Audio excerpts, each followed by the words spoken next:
Yet another weekend full of tournament results. Take a look at who I am now. I'm stronger than ever.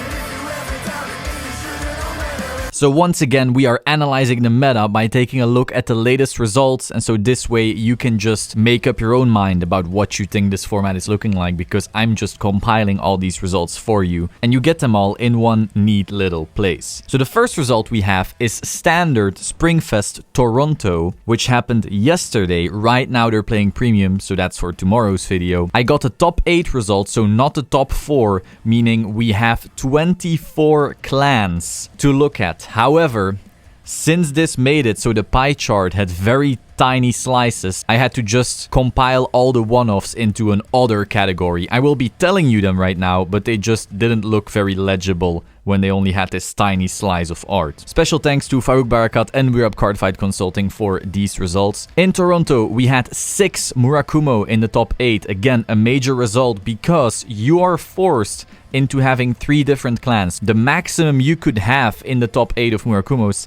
is 8. So 6 out of 8 teams having Murakumo. We've just been seeing this over and over again. It's one of, if not the best deck in the format right now. Then we also have 4 Shadows. Again, a big result. 4 out of 8 had a Shadow deck in them. We had 4 Angel Feather, still doing very, very well. And then 2 OTT. Now, as you can see, nice sliced in half. We also have the other category, which is just all one-off decks. I will be going over them right now. We have 1 Genesis, 1 Pale Moon, 1 Dimension Police, 1 Link Joker, 1 Great Nature, 1 Gold Paladin, 1 Narukami, and 1 Royal. Now, what is really interesting is that the winning team actually was a team with the Pale Moon, the Dimension Police, and I believe Link Joker. So that is a team that no one would see coming winning. However, before everyone is going nuts again with, oh, give me the list.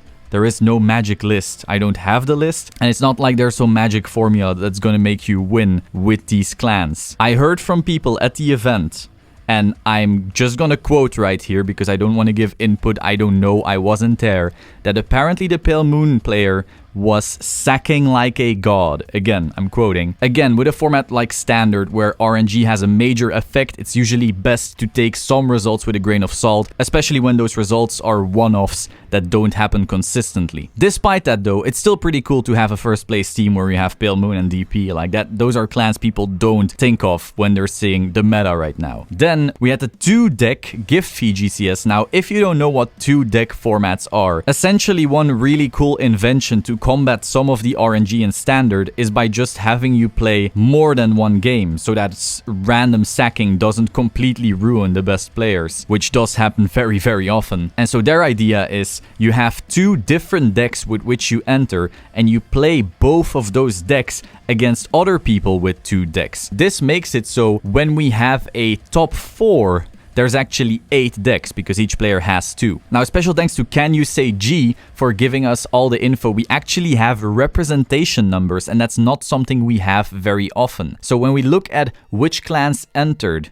we had 13 Kagero. Now, some people may be going like, wait, why Kagero? Well, it's because they just got a new booster, so a lot of people wanted to try it out. So 13 Kagero, that's a major turnout. 11 Shadow Paladin, 9 OTT, 9 Murakumo, 9 Melody, 8 Nova Grappler, 7 Neo Nectar, 5 Great Nature, and so forth and so forth. It's most important to look at the biggest representatives, and of course, you can also pause the video to have a look at what decks we actually saw there. However, keep that representation in mind. Especially keep in mind see how many Kageros there are.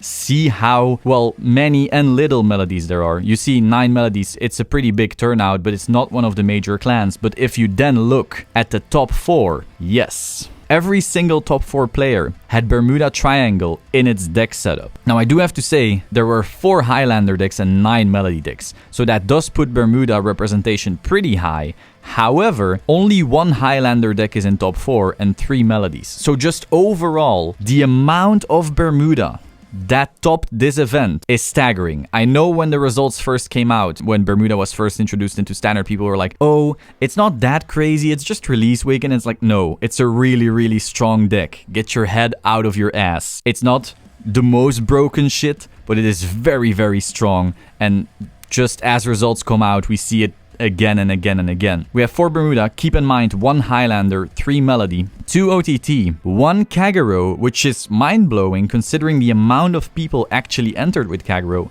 and then 1 Angel Feather. So that's a pretty cool result, and it's just further showing what we already knew. It's interesting how a Kagero topped. I know when the grade first was released, people were saying like, oh, it's not good enough, blah, blah, blah. The thing is, what people aren't realizing is that it creates 5 attacks in a Force Clan, and that's really big. People aren't valuing the pressure that multi-attack brings in a format where everyone is playing with tiny hands. Then we had a premium VGCS in Japan. Thank you to Can You Say G for these results. He tweeted them. I believe it's an other Twitter account, but so if you want that exact source, you can literally go to his Twitter. We had 8 different decks in the top 8. On the first place we had Ange, on the second place we had Great Nature, the third place we had The Leader Messiah, and on the fourth place we had Altmile. Altmile.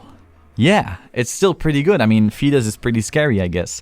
And then for the rest of top 8, we had Asha Bloom. That's weird. Like, we saw already an Asha Bloom top in ARG, but ARGs are usually very small. Then we had an Ichikishima here in this VGCS, 1 Coral, and 1 Dimension Police. So, funnily enough, yes, Ange actually won the event, but the overall diversity of the format is just very interesting. Finally, we got a very late result. Last weekend, we had Premium Springfest in Atlanta, and I didn't cover the results because I didn't receive the top 4 from anyone.